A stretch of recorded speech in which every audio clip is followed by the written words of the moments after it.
that dude knows how to sacrifice for his friends. Yes, he does. Yeah. You know what I mean? And so that's what makes a timeless tale to me, is that it doesn't matter which time period you're reading it. It doesn't matter which year. It doesn't matter at all. The only thing that matters is those themes are consistent and, like you said, they resonate with our souls. And it's it really speaks to that aspect of us, right? That aspect that it's not the physical, it's not the mind, it's something else. Yeah. That feeling you get, it's not just emotion, the feeling you get when you hear Aragorn give one of those amazing speeches, or when you see him tell Frodo, I would have followed you to the end, to the very fires of Mordor, and then closes his hand around the ring and steps back. Like he rejects that power. Like, wow, what an amazing character, right? And what's so cool about that is too, there's a story called The Ring of Gyges. Have you guys ever heard of it? Okay, so The Ring of Gyges was written, it's in Plato's Republic, and it's a conversation between Glaucon, who is Plato's actual brother, and so he uses his brother as a character in his book, and then Socrates, who was his teacher, who is obviously dead. And so it's Glaucon is arguing with Socrates about this idea of justice and how there's no such thing as a just man, because the only reason why we act just is because we don't want injustice inflicted upon us, and then number two, we don't want to be punished for being unjust. Does that make sense? Yeah. So I don't want to treat you poorly because eventually you're going to treat me poorly. And then I don't want to steal from you because I could be punished. And that's the only reason why we're just. Is because of those agreements. And then he tells this story about this ring that this farmer, he's a shepherd, right? And he finds this, this earthquake happens, and he goes down into the hole and he finds this golden ring. And he finds later on, when he puts it on and twists it, it makes him invisible.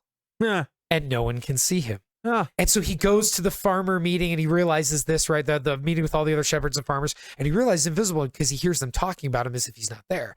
And so he realizes this. So the next thing he does is he works his way into being a messenger to the king. He goes, seduces the king's wife, kills the king, takes over the kingdom. That's Glaucon's story, right? The Ring of Gyges. And his argument is, even if we had an unjust man, right, like this shepherd, even if you gave the ring to a just man, eventually he would use it for evil. What is the phrase, like, absolute power corrupts absolutely? Yeah.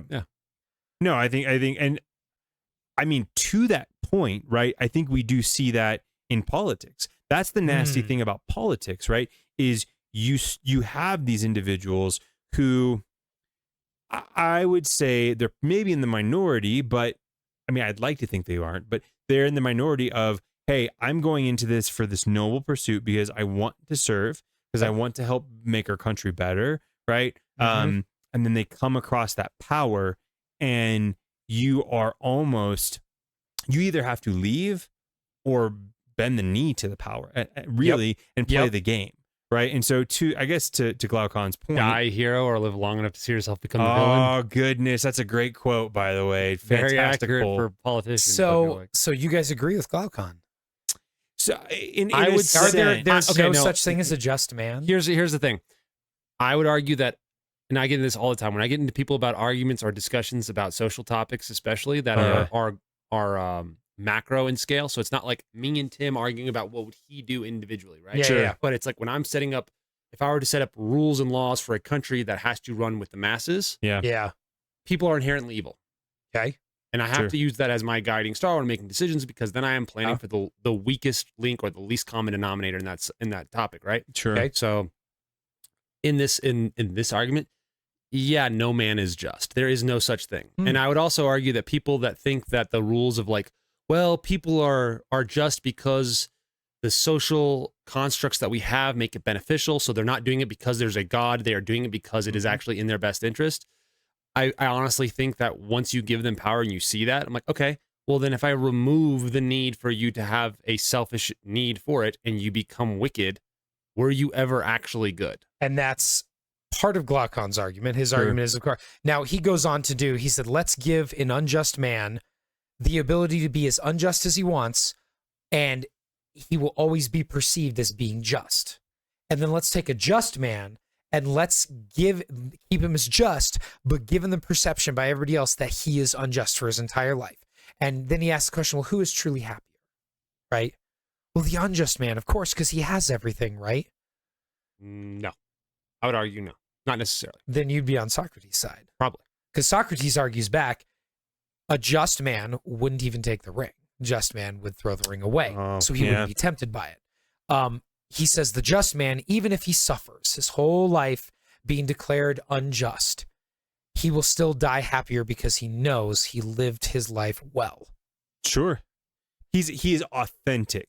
Right. And I think that's a piece. What he thinks is, he said the unjust man who is constantly doing bad things, and yet he's able to, like, so they give him the power to be able to, assuage anyone's anger at him or whatever. He's still constantly miserable. He's a liar. And he's never, think about it. If you consistently indulge your appetite, are you really free? No, you're a slave to it. You're a slave to your appetite. But the just man, he's still free. So he not only is he capable of justice, but he's also capable of freedom. Now, it doesn't mean he's perfect. No. But the idea is that when that there are people, good people who strive for justice. Is that phrasing? You said it's Glaucon, right? Yeah. So is that phrasing in the story or the book or whatever it is, where they're saying a just man would refuse the ring? I'll double check that, but because it comes after that. Because that I know, at least from the movies. I think it is Aragorn. Yeah, Aragorn refuses it. He goes, refuses it. The way he refused it, he goes, or somebody says, I would want to take this ring wanting to do good. But that's Gandalf. And through this, it would do, through me, it would do incredibly evil. An evil too great and too terrible to imagine. Yeah. I'll have to go back and reread the second part of the story because I've read the first part multiple times. I only read the second part once. I can't remember if he mentions the refusal of the ring, but he does talk a lot about the idea that the just man, and this ties in a little bit into Aristotle and a few other things, but this idea of, if you want to truly be free, you need to master yourself, right? Sure. And that's the only way to truly be happy, because when you have the man who's unjust, he's constantly pursuing something else. He will never actually be happy. Right. So when Glaucon says, well, who's happier? It's obviously the just man, because he can be content with nothing. The man who's unjust needs to constantly slake his thirst, his appetite, because that is what he's being controlled by. Yeah.